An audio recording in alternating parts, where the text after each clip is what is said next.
Vous avez fait le meilleur choix, c'est celui de regarder Info TV et surtout de regarder votre programme Espace Miné tous les jours de lundi à vendredi, 10h, 11h52. Nous sommes jeudi, il s'agit de jeudi spiritualité. C'est très sérieux. Nous avons choisi ce matin de parler d'un sujet à caractère spirituel. Nous voulons parler du destin.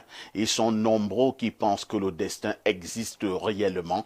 D'autres rétorquent faux. Le destin, c'est juste de la fiction. L'homme est ce qu'il se fait. De toutes les façons, ce matin, nous parlons donc de ce destin en se posant la question de savoir, le destin existe-t-il réellement?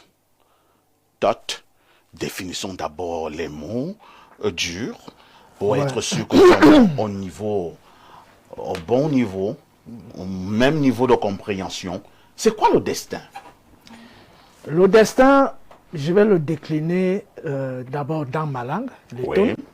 Ensuite, je vais le décliner dans le Médounéter, c'est-à-dire la langue que parlaient les pharaons, nos ancêtres. Ensuite, je vais présenter chez les Grecs et chez les Romains. Dans ma langue, ce qu'on appelle destin se décline en plusieurs noms. Il y a d'abord Itilga. Donc, quand on demande Itilga, comment est-ce que sa vie, c'est-à-dire l'écriture de sa vie, voilà, Itilga. Ensuite, il y a Yeni, c'est-à-dire ce qui doit être accompli. Il y a Yen, c'est-à-dire comment on voit sa vie se dérouler. Donc, c'est dans ce sens qu'on parle donc de Meyen Mamam, qui signifie le monde, c'est-à-dire la dimension où toute chose se voit, se vit et se déroule. Voilà. En Médounéter, en langage ontophénoménologique d'abord, dont je suis spécialiste, ontophénoménologie, on parle du sens de l'existence. On parle du don. On parle de l'assignation. Donc, le sens de l'existence, le don, c'est-à-dire quelque chose d'inné, ce avec quoi on est né. Et c'est ce qu'on appelle aussi chez nous, les bêtis, Ivu, le don. Et qui peut aussi être décliné sous le nom de génie. Et donc, chacun de nous doit connaître son génie. Tu es né pour faire quoi? Quel est le sens de ton existence? Quel est le don qui t'a été offert? Il y a l'assignation, c'est-à-dire ce à quoi tu es assigné, ça veut dire la circonscription. C'est-à-dire, tu ne dois pas traverser. Et si tu traverses, tu es dans la transgression. L'assignation signifie, tu dois suivre ta voie. Et non aller transgresser pour prendre ce que les autres ont. Ensuite, maintenant, chez les pharaons, on parle de Maat. Que signifie Maat? On a une expression dans nos langues qu'on dit Ma, c'est-à-dire le don, le pouvoir. Quand on dit Tuntoba, Mama, c'est le pouvoir, c'est le don. Et on t'ajoute encore. Donc, c'est Maat là. Avec le T, ça devient At, Ma, At. At signifie en Médounéter l'instant premier. C'est-à-dire le don premier, c'est-à-dire le don que tu as hérité de la source divine. Voilà. Ensuite, dans ce ma se décline donc le hu, c'est-à-dire le pouvoir, l'ivu. Les Bassa disent hu, les Égyptiens disaient aussi hu, c'est-à-dire ce don inné là, ce génie là. Ce hu est accompagné du sia, c'est-à-dire la science, la préscience, la capacité de comprendre, la capacité de saisir, la capacité d'analyser, la capacité d'examiner. Ensuite, la troisième étape, c'est le heka, c'est-à-dire l'art opératoire, la magie, ce que les autres appellent la magie, l'art opératoire. On ne peut pratiquer que lorsqu'on connaît. Donc on a donc le hu, le sia et le heka, qui se déclinent donc dans ce don qu'on doit découvrir, qu'on doit apprendre à connaître, qu'on doit maîtriser et qui pourra nous permettre de réaliser des choses. Chez les Grecs, oui, il y a trois divinités féminines. On a Cloto, c'est-à-dire celle qui tisse les existences. Chez les Romains, c'est Nona. On a ensuite l'Achésis, c'est-à-dire celle qui mesure les existences et qui distribue les existences. Chez les Romains, c'est Decima. Ensuite, on a Atropos, c'est-à-dire celle qui coupe les existences, qui tranche, c'est-à-dire la mort. Chez les Romains, c'est Morta. Donc, en réalité, ce destin s'accomplit à travers le nom qu'on te donne de la naissance. D'abord, à travers la manifestation physique que tu as. Quand on voit la femme, on sait que le destin de la femme, c'est de concevoir et d'accoucher. C'est ce à quoi tu as été assigné. Le destin d'un homme grand qui peut devenir robuste, c'est de combattre. Donc rien que le paraître donne déjà au capria nous permet de canaliser que celui-ci, quand tel qu'on le voit, même dès le bas âge, il a les aptitudes de fabriquer des trucs. Donc il peut devenir un mécanicien. Donc à travers ça. Et le nom maintenant qu'on te donne, quand on m'appelle abonné, ça veut dire celui qui crée, il crée. Et on va voir que j'ai beaucoup d'aptitudes à ce qui concerne les ouvertures dans le domaine des savoirs. Donc même le nom est déjà l'un des éléments qui accompagne le destin. Et quand on appelle quelqu'un par exemple Zoc, il fait des grandes choses. C'est l'éléphant. Voilà l'éléphant. Donc même le nom, on a donc la forme physique qui manifeste l'un des aspects du don. On a le nom. Et c'est pour ça qu'on ne donne pas le nom n'importe comment, que parce que c'est mon oncle qui a élevé, qui m'a élevé, donc je vais lui donner le nom de mon enfant. On ne donne pas le nom comme ça. Les vrais initiés donnent le nom à travers l'étoile que tu nais avec. La manière dont tu es né, c'est là on te donne le vrai nom. Merci. Voilà donc ce que je peux dire pour un premier Merci jeu. à Toth qui nous a planté merveilleusement ce décor, même si je vois certains sur le plateau ne pas être d'accord. Je commence donc par le docteur Efala. Docteur, peut-être si vous avez une ou deux choses à redire sur ce que Toth a fait savoir, vous allez le faire, mais allons directement dans le vif du sujet. Hein.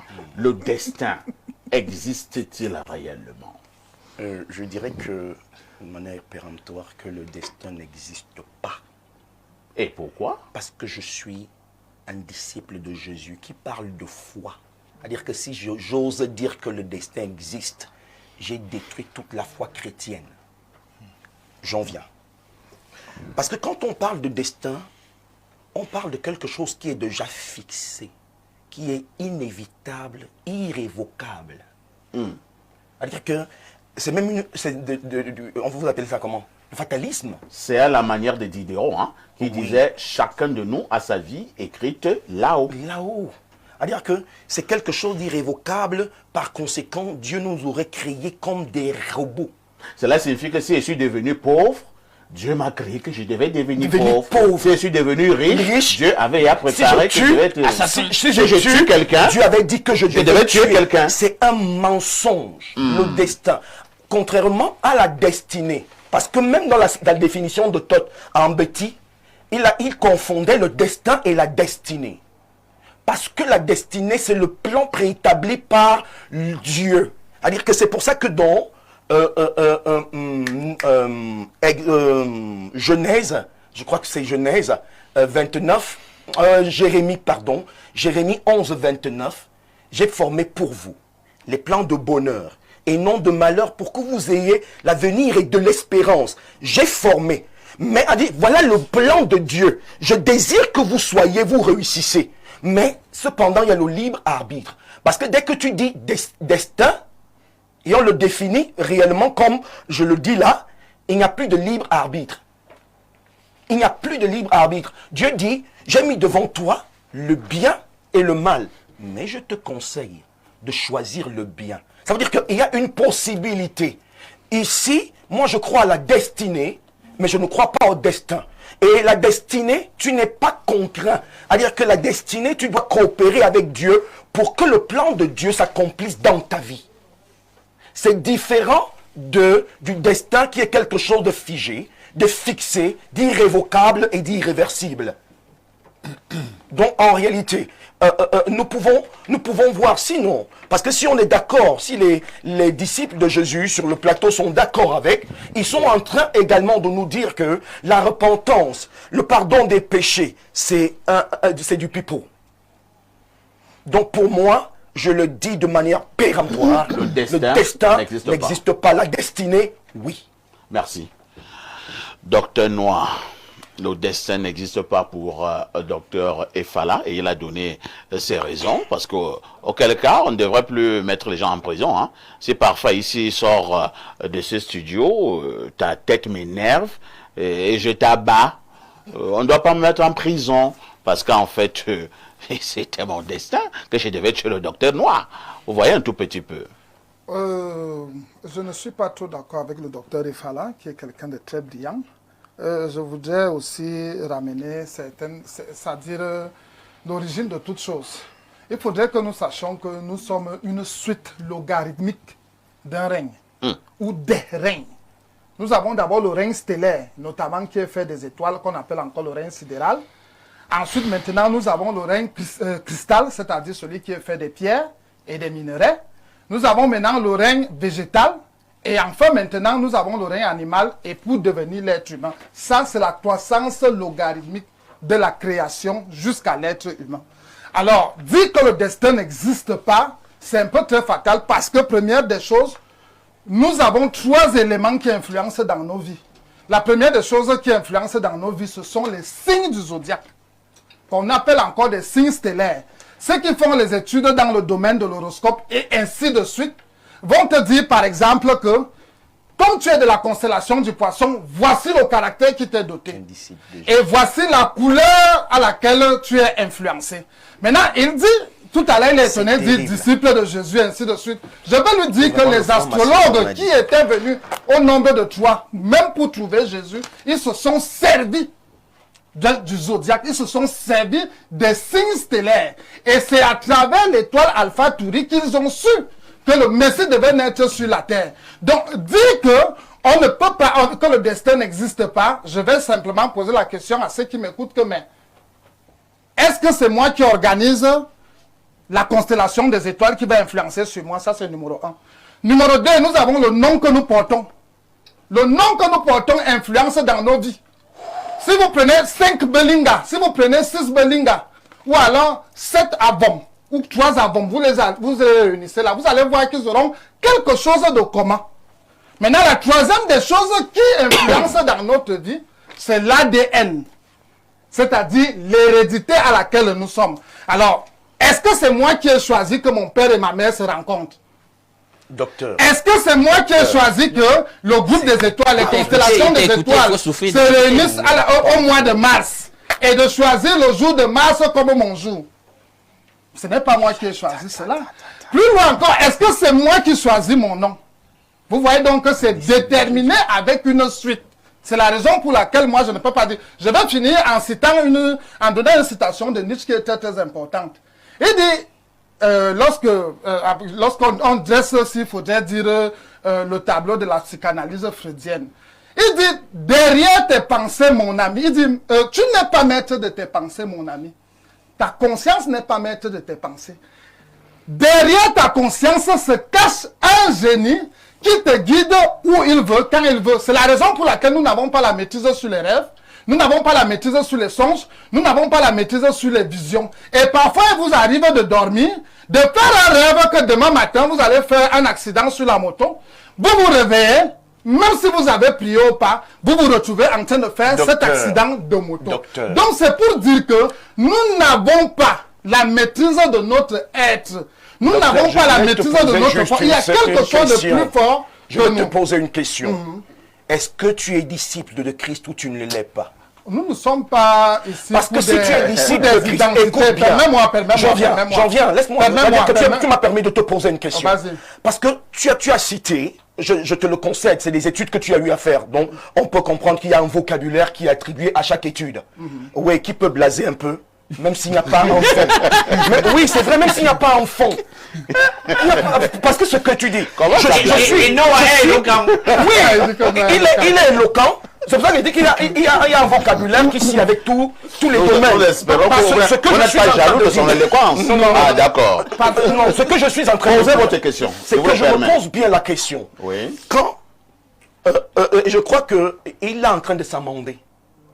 Mon ami est en train de s'amender. Parce que la dernière fois, il s'est présenté comme un disciple de Christ et son ami a été déçu. Non. Alors, il faut venir faire plaisir à son ami. Non. Tu es en train de t'amender, c'est tout. Non. Je te le dis. Non, tu es en train de t'amender.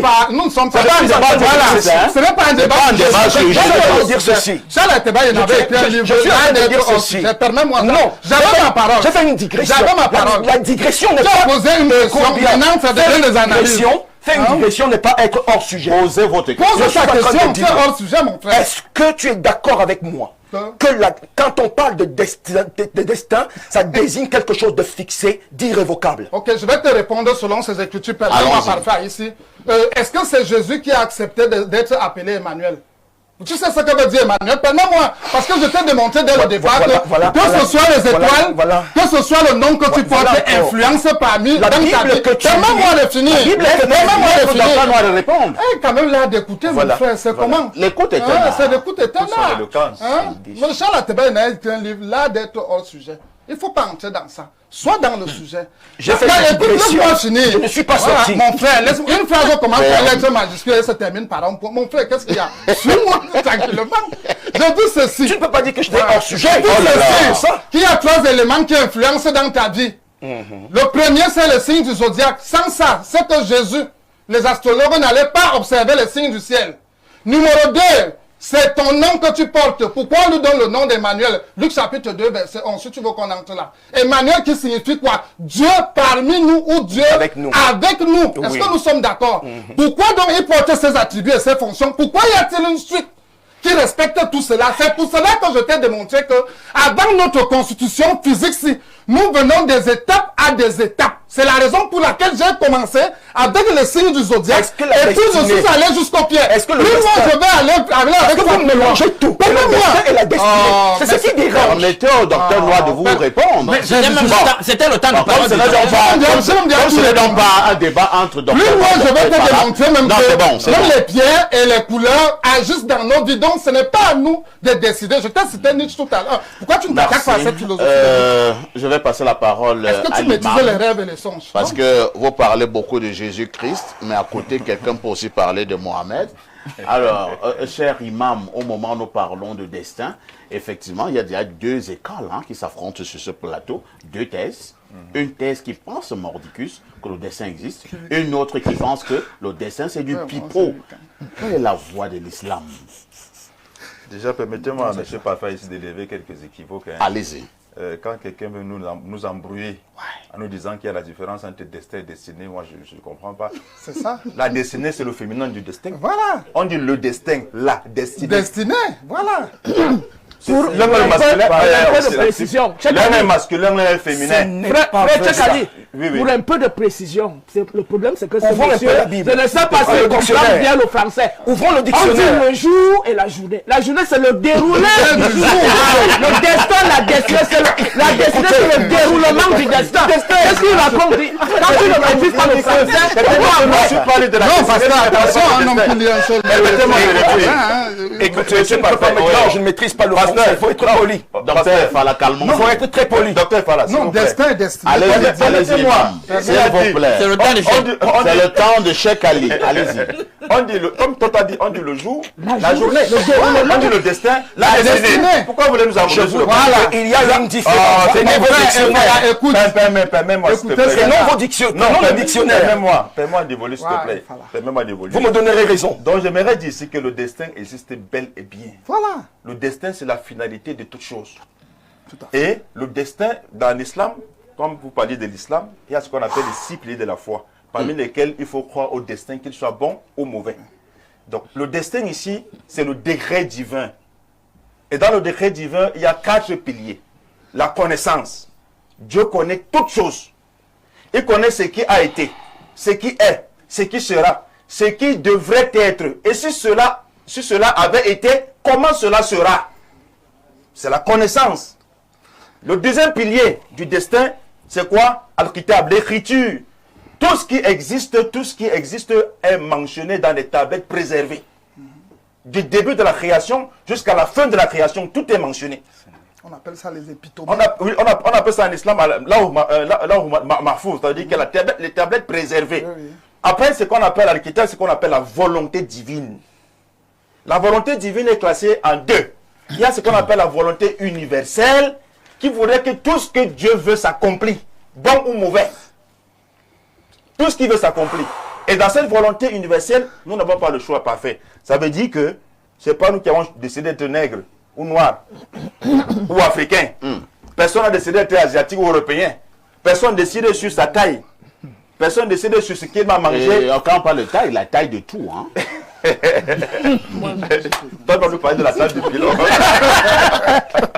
Donc, personne ne décide de naître Aux personnes décident quand est-ce qu'il va mourir. Moi, j'ai toujours ma même préoccupation. Hein. Apparemment, je ne vois pas quelqu'un qui veut répondre. Non, je vous ai dit, Oui. quand parlons de destin, Oui. je sors donc de ce studio et j'abats un individu. Oui. Au nom du destin, est-ce qu'on ne devrait pas me pardonner? Cela, il est écrit quelque part que parfois ici, devait abattre quelqu'un. terrible Pourquoi on met avec encore les gens en religieux. prison? Enfin, ici, c'est ça. Je réponds à votre question. Je vais répondre à ça. Après la volonté universelle, la volonté juridique. Oui. C'est pour répondre à votre question. La volonté juridique voudrait que Dieu a donné à l'homme le libre arbitre. Tout en lui donnant des prescriptions bien Vous êtes en train de vous contredire. C'est ridicule même à la limite. Attendons. Permettez-moi, s'il vous plaît. Aïe. Dans les agissements de l'homme, je parle de la volonté universelle, dans le fait qu'on ne choisit pas notre couleur de peau, on ne choisit pas notre taille. Tout à fait. Dieu ne peut pas nous interroger sur pourquoi tu es noir, pourquoi tu es court, pourquoi tu es géant. On a compris. Non, maintenant dans la volonté juridique, Dieu te dit que si tu gifles quelqu'un, voilà la conséquence. Si tu tues, voilà la conséquence. Alors que si Dieu tu fais lui-même avait fabriqué, Non, tu devais je- tuer quelqu'un. Non, parfait. Tu t'emmènes les pénés. Non, non, non, non. t'en mets- Je prends un exemple. Eh, Seigneur. Vous avez un enfant. Vous avez un enfant. Quelqu'un qui s'en D'accord, qui est en classe d'examen. Oui. Vous avez payé la scolarité, vous avez payé les répétitions, vous Tu as avez payé tout les fait. livres, tout fait. Le jour de l'examen, il vous dit ne va pas composer. Cela signifie que Dieu avait écrit que Attendez, il ne devait non, pas vous, aller lui posez, non, composer. vous lui posez la question. Permettez-moi, parfait, ne prêtez pas les mots. Vous lui posez la question, ça c'est votre enfant. Pourquoi tu ne vas pas composer? Il vous dit, pourquoi je vais aller? Dieu connaît ceux qui vont échouer, ceux qui vont réussir, ça ne sert à rien. Quelle est votre réaction? L'enfant dit que je ne peux pas composer parce que Dieu connaît ceux qui vont échouer et ceux qui vont réussir. Quelle est votre réaction? C'est pas parce que Dieu connaît ceux qui vont échouer et qui vont réussir que tu dois, Et forcément que tu échouer. dois, que tu dois stopper l'action. Tu dois mettre les causes. Je prends les élections par exemple. Dieu connaît qui va gagner les élections.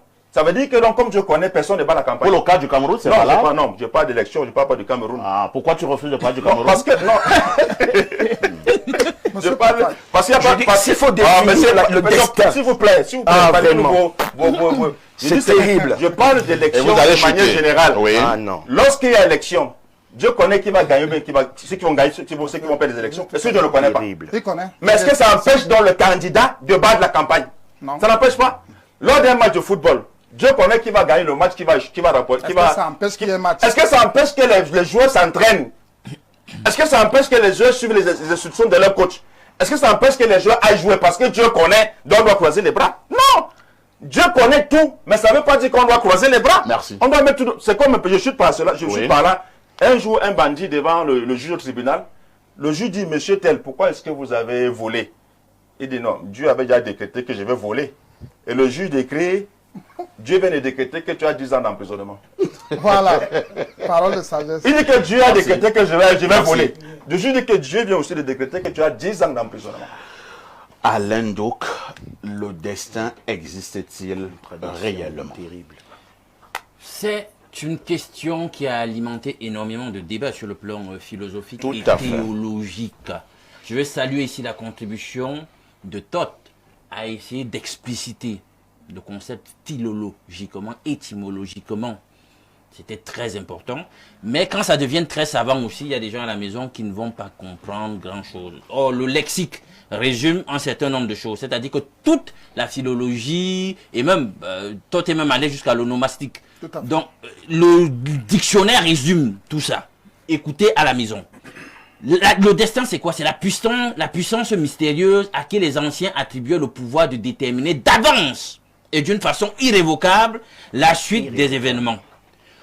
C'est aussi le sort d'une personne ou d'une chose en tant qu'il résulte de forces extérieures invincibles, ce qui arrive aux personnes de bien ou de mal, indépendamment de leur volonté. Troisième chose, ensemble de vie. Et il y a eu tout à l'heure, là, ça a beaucoup jasé au sujet de la dialectique destin-destiné. Moi, j'ai compris là où le docteur le Efala. révérend Efala, mais il n'a pas utilisé les bons mots Tout à pour fait. restituer sa pensée. Tout à fait. En réalité, vous allez comprendre pourquoi. Lui, quand il parle de destinée, il ne l'a pas dit, mais lui, il voulait simplement signifier qu'en réalité, les cheminements particuliers, singuliers, J'ai qu'on parlé peut du plan de Dieu. qu'on peut résumer à une personne prise individuellement, on peut, dans une certaine mesure, appeler ça destinée. Mais nos lexiques, et là, toi, tu avais raison, la même définition pour destinée, c'est ça qu'on retrouve pour destin. Il faut qu'on soit Non, c'est la clair. même chose. Bien. Maintenant, il y a une subtilité, parce que c'est opposé, même dans le cadre de la foi chrétienne, c'est opposé beaucoup de courants. Il y avait les calvinistes, calvinistes, opposés aux pélagiens. Sur le sujet, c'est subtil, vous allez voir, je vais vous expliquer pourquoi c'est subtil. Si vous dites que le destin, tel que nous venons de le définir, en tant que causalité irrévocable, existe, ben écoutez, Dieu foncièrement devient un injuste et il descend de son trône. Voilà. Parce que, en réalité, il a appelé certains, notamment dans le cadre des réalités bibliques, pour le salut, et d'autres sont appelés à se perdre. Donc, c'est comme ça. Et comme c'est irrévocable, ceux qui doivent être sauvés finiront forcément, quel que soit l'âme, par être sauvés, et ceux qui doivent se perdre vont se perdre. Dieu donc a, comment on dit, pipé le jeu d'emblée. Et vous voyez que finalement, Dieu qui doit être un Dieu donc de justice, ressort comme un Dieu de partialité. Il a fait des choix pour que d'autres soient bons, d'autres soient mauvais. Et là, c'est plus Dieu en réalité. Si tant il est vrai que Dieu doit être la source de tout ce qui est bon, de tout ce qui est excellent, de tout ce qui est juste, là Dieu n'est plus Dieu. Alors parfait, le destin vu comme ça, ben, il ne peut pas exister. Mais maintenant, il y a le destin commun à tous les humains dans le plan de Dieu, le plan du salut de Dieu. Ça, c'est la soteriologie. Dieu, dans le dessein initial, veut que tous les hommes accèdent à la connaissance de la vérité, accèdent à la connaissance de la science de la rédemption telle qu'elle a été offerte à Jésus-Christ et qu'ils soient tous sauvés. Mais est-ce que ce sera le cas? Non. Pourquoi? Et là, le docteur Efala a insisté tout à l'heure sur le libre arbitre. Pourquoi? Et il le disait, Dieu ne nous a pas créés comme des êtres, des automates. C'est-à-dire qu'on n'a pas de faculté de juger, d'apprécier, de décider. Il nous a créés à son image et à sa ressemblance. C'est-à-dire qu'il nous a transmis l'être. Nous avons donc des facultés telles que lui, mais dans la finitude, mais nous les avons quand même. Il est le Dieu de la science, nous pouvons avoir accès à la science, à l'intelligence, à la sagesse, au discernement, à toutes ces facultés que vous connaissez, la créativité. Donc, nous avons le libre arbitre, nous jugeons des choses, nous posons des jugements de valeur. Alors, il y a des choix à faire. Vous avez le choix, et il le disait, entre le bien et le mal. C'est Deutéronome 30 qui le dit. Le libre arbitre vous permet de choisir ce qui est bien. Tous ici, autant que nous sommes, quels que soient nos positionnements idéologiques, le libre arbitre vous permet aussi de poser des jugements de valeur sur le mal et dire non, ça c'est le mal, je ne vais pas le faire, ça c'est le bien, je le fais. Donc à ce niveau, donc, vous voyez que le libre arbitre vient nuancer le concept donc du destin, de telle sorte que finalement chacun puisse répondre des choix qu'il aura fait au finish. Bonjour parfait, bonjour à tous les savants sur le plateau, bonjour spécial à toute l'équipe en studio. Concernant la thématique, je respecte les avis des uns et des autres sur le plateau. Notre destin n'est pas inscrit dans les dispositions des étoiles, mais notre destinée dépend de l'usage que nous ferons du temps, de ce temps qui libère ou qui cesserait. L'idée des destins suppose que nos vies sont écrites d'avance. Ce mot destin vient du latin destinare, fixé, attaché. Or, ce qui existe, ce n'est pas un destin fixe, mais des tendances, des influences profondes liées à notre passé, nos racines, notre milieu social, notre époque. C'est Willy Afanda de Nkolfulu qui envoie cette pensée. Il y a quelqu'un qui envoie ici, dit la cuillère, la curée, le jour, la journée, le destin, la destinée, l'appel, l'appelé, l'un est juste le contenu de l'autre. C'est Mvuro Njana depuis Ngoya 2. Un autre message ce matin, c'est Fabrice d'Onkwaban. Voici ce qu'il dit. Bonjour parfait, on ne peut pas dire que le destin n'existe pas et prendre Jésus comme source. Pourtant, même Jésus a dit qu'un disciple va me trahir et me donner à l'ennemi. Un autre me reniera 3 fois, sans oublier que Jésus-Christ, s'il vous plaît, permettez aux téléspectateurs d'avoir également leurs avis. Sans oublier que Jésus dit toujours qu'il est écrit, car tout est déjà... Il dit qu'il est écrit, il est écrit, car tout est déjà écrit. Il y a des exégèses. Hein? C'est la préscience tout simplement. Si Dieu aussi n'arrive plus à connaître l'avenir, il n'est plus Dieu, il n'est plus aussi puissant qu'il prétend qu'il est. Très bien. Tot, on vous repasse la parole. Pour qu'on comprenne très bien ce que c'est que le destin. Déjà, je voulais préciser, revenir sur cette affaire. Le mot destin est un substantif. Destiné, c'est le déroulement du destin. La marche vers l'accomplissement du destin. Comme on dit jour, la journée, le déroulement du jour. C'est ça. C'est simple à comprendre. Il ne faut pas venir faire la magie ici. Deuxièmement, le clou était déjà il faut bien retenir, trois choses que j'ai dites au départ. J'ai parlé du don, c'est-à-dire le roux. J'ai parlé du SIA, la connaissance. Et j'ai parlé du HEKA, c'est-à-dire l'opérationnalité. Pour que les gens comprennent bien ce que ça veut dire. Ça veut dire, je prends l'exemple du corps humain. La main est en vue de quoi? D'attraper, n'est-ce pas? De tenir, n'est-ce pas? Ouais. Est-ce qu'on peut marcher avec la main? Si on commence à marcher avec les mains vont se casser. N'est-ce pas? L'œil est en vue de quoi? De voir. L'oreille est en vue de quoi? D'écouter. La langue est en vue de quoi? C'est ça qu'on appelle le destin. Le pilon est en vue de quoi? De pilonner, non? D'entrer dans le mortier, non? C'est jamais sans son Maintenant, il faut donc maintenant la connaissance. Parce que ça, c'est le roux. Le roux, c'est le don que tu as reçu. Maintenant, le SIA, c'est l'usage. Il faut savoir en faire usage. Il faut connaître. C'est pour ça que c'est l'ignorance qui peut amener les gens vers les errances et les déviations. Quand tu as la connaissance, tu suis ta voie. Celui qui sait faire usage de ses bras, il est habile. Celui qui sait faire usage de son pilon est un champion en pilonnage. Celui qui sait faire usage de sa parole, hein, est un orateur. C'est ça, pour que ça soit plus clair dans les têtes des gens. Maintenant, il y a ceux qui, sur le plan spirituel, il y a ceux qui sont nés avec le don de voir, la voyance. Naturellement, ils voient. Ils n'ont pas besoin d'aller se faire initier. Il y a d'autres qui sont nés avec le don de la médecine. C'est-à-dire les masseurs, ceux qui massent même avec les mains, ils te massent, ils te guérissent. C'est ça qu'on appelle le don. C'est ça le destin. Donc chacun de nous, le problème c'est que c'est l'ignorance qui nous fait errer. Aller à gauche, à droite, parce que j'ai vu quelqu'un conduire la moto, moi aussi je veux devenir moto-taximan. Parce que j'ai vu quelqu'un aller au Canada, moi aussi je crois que ma vie est au Canada. Tu vois un peu? Il faut avoir conscience de son don. C'est ça le SIA, la connaissance. Et c'est cette connaissance qui nous porte donc vers l'opérationnalité. Alors, pour dire quoi concrètement? Ce docteur Effallure et ce péremptoire, votre affaire de destin là n'existe pas.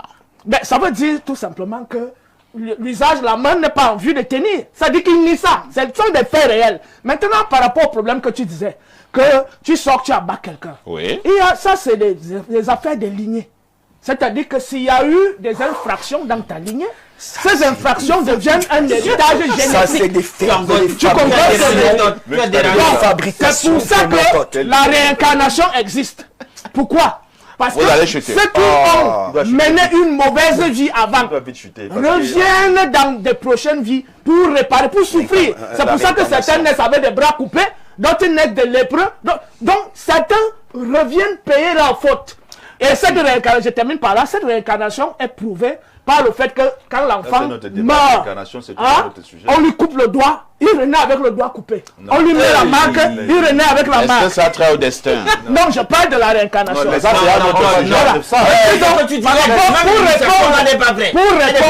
Pour répondre à la question que tu disais, que si tu sors, tu abats quelqu'un. Ça veut dire que tu portes une charge karmique qui t'amène à le faire. Donc tu es condamné. C'est clair, n'a rien à voir avec le destin. Notre question, docteur Effala, nous avons dans nos familles, nous avons même eu des amis, des connaissances. Vous commencez à l'école primaire, vous embrayez au niveau du collège, de l'université. Tout a été fait, garçon très intelligent, très brillant. Mais au niveau de la société, il n'est rien. On a tout fait, il n'est rien. Il se bat derrière un callbox avec un doctorat dans la poche. D'autres qui ont eu simplement le BEPC ont des positions plus ou moins enviables. Alors, comment interpréter également ces cas? Beaucoup vont vous dire, mon frère, c'est son destin. En fait, ce que je dirais avant de continuer, il y a une confusion. Oui. Tantôt, le destin serait un don, je suis perdu. dont une aptitude, c'est-à-dire que quelque chose qu'on a reçu. Tantôt, le destin et la finalité, c'est qui est d'accord. Je suis très d'accord. Mais quand je fais la différence entre le destin et la destinée, c'est que le destin, en réalité, c'est la finalité, c'est vrai. Mais la destinée nous laisse le choix. C'est-à-dire que le processus, l'accomplissement, ça nous laisse, c'est-à-dire que, je ne sais pas, c'est pour ça que moi je trouve une nuance en ça. C'est-à-dire que, entre la destinée et le destin. Il n'y a pas de nuance. Pourquoi? Parce que si on s'arrête sur le fait que le destin est irrévocable, est inchangeable, c'est quelque chose de fixé. Alors pourquoi il chercherait à nous dire non, ça va de la lignée, de la réincarnation, donc ça sort de la chose fixée, puisque nous sommes dans un débat qui parle de destin. Il faut inclure tout dedans. Pourquoi tu veux parce que là, j'avais l'impression que il veut nous dire que cette réincarnation ou cette lignée n'a rien à voir avec le destin. Pour ça qu'on met la connaissance au centre. L'ignorance amène les gens à s'égarer. Quand tu as la connaissance. Le problème, donc, si tes aïeux, si certains de tes aïeux n'avaient pas la connaissance, et qui se sont retrouvés en train de faire du mal. J'ai parlé du plan de Dieu. Par exemple. C'est-à-dire que ils vont payer. Et qui parle du plan de Dieu, je vais revenir dans la volonté de Dieu. La volonté de Dieu serait que je réussisse, que je craigne Dieu, que je vive, que j'aime mon prochain. Mais le libre arbitre peut me donner de faire le contraire de tout ce que Dieu a prédestiné pour moi. C'est-à-dire, on peut déjouer les plans de Dieu.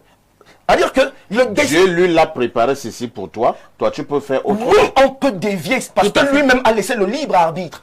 C'est pour ça que le verset de Deutéronome tranche tout. J'ai mis devant toi le bien et le mal. Mais ce que j'ai prévu pour toi, c'est le bien. Choisis le bien.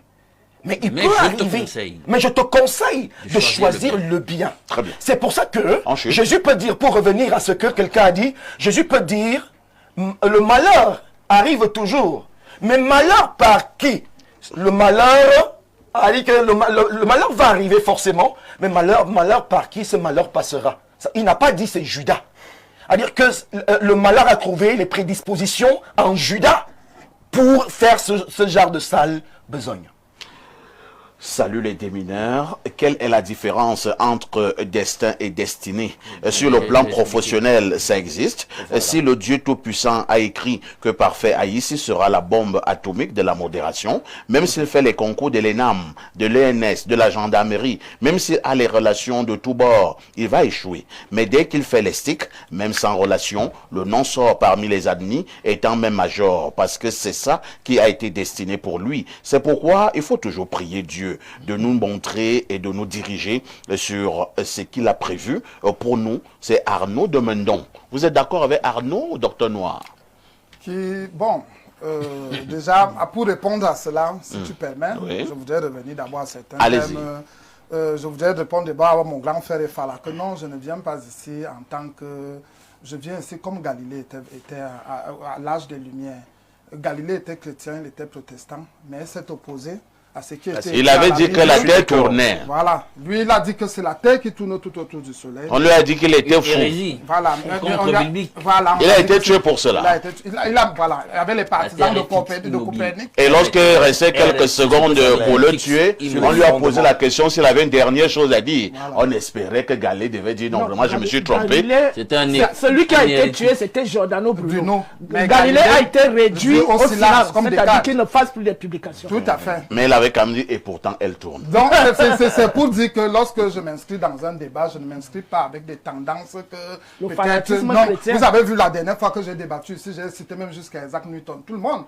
Donc c'est pour dire, et puis deuxième des choses, je suis aussi un kamite, un égyptologue, qui croit à ce que Taotep dit, qu'un homme qui lit un seul livre est très dangereux pour la société. Moi, je ne veux pas rester sur un seul livre parce que si on commence à lire la Bible de manière radicale et ainsi de suite, on va se rendre compte, il n'y aura même pas de preuves scientifiques. On va tomber dans l'extrémisme. On va tomber dans l'extrémisme parce qu'il y a beaucoup d'éléments là aujourd'hui que la science est en train de corriger et que vous, les hommes de Dieu, parfois vous restez simplement muets. Le danger, c'est quand on a le syncrétisme. Non. Et c'est dans ça que vous évoluez. Tout ce qui est dans ce monde est syncrétiste. La lumière que nous avons là est le syncrétisme.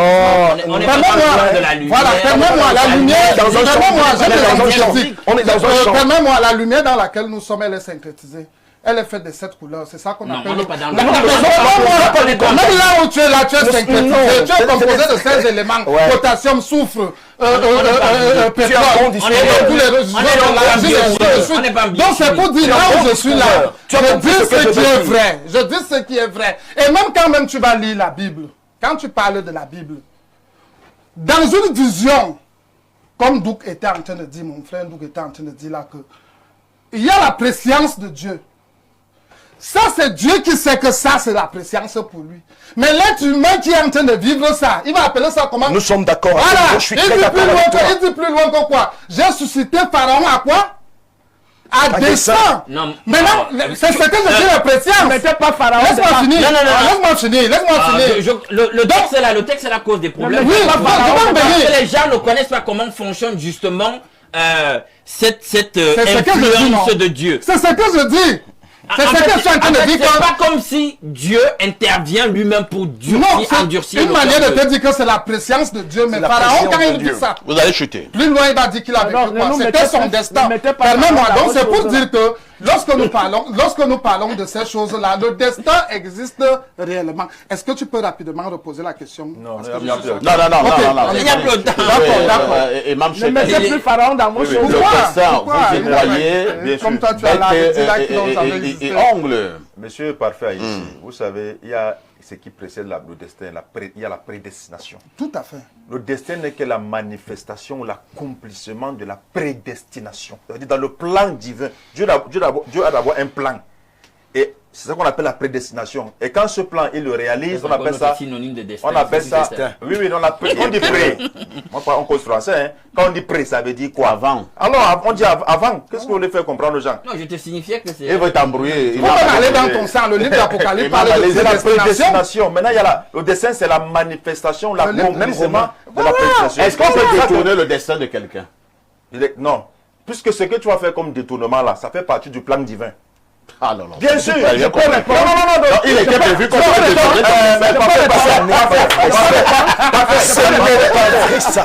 Je m'explique. S'il vous plaît, je m'explique. Ne fais pas honte aux musulmans. Nous sommes d'accord. Non, comment ça? Dieu connaît tout, ne connaît pas Qu'est-ce que tout. tu veux dire là? Dieu connaît tout, ne connaît pas Ce tout. n'est pas vrai ça. Je te pose une question. Il y a une différence entre... Calme-toi. Calme-toi. Dieu connaît tout, ne Je connaît te pas tout. réponds. Je te réponds. Est-ce que Dieu Tu connaît m'as tout? posé la question, je Il est te omniscient. réponds. Est-ce qu'il est omniscient? C'est bon, c'est Mais ce fini. n'est pas parce qu'il est omniscient que c'est Non, lui. on parle de la connaissance d'abord. Attends, son omniscience Il comprend le français, n'influence le pas monsieur, dans là. ta volonté. Oui, on parle de L'omniscient n'influence pas. Elle influence pas dans ta volonté. Laisse-moi m'expliquer. Tu vois, C'est pas possible.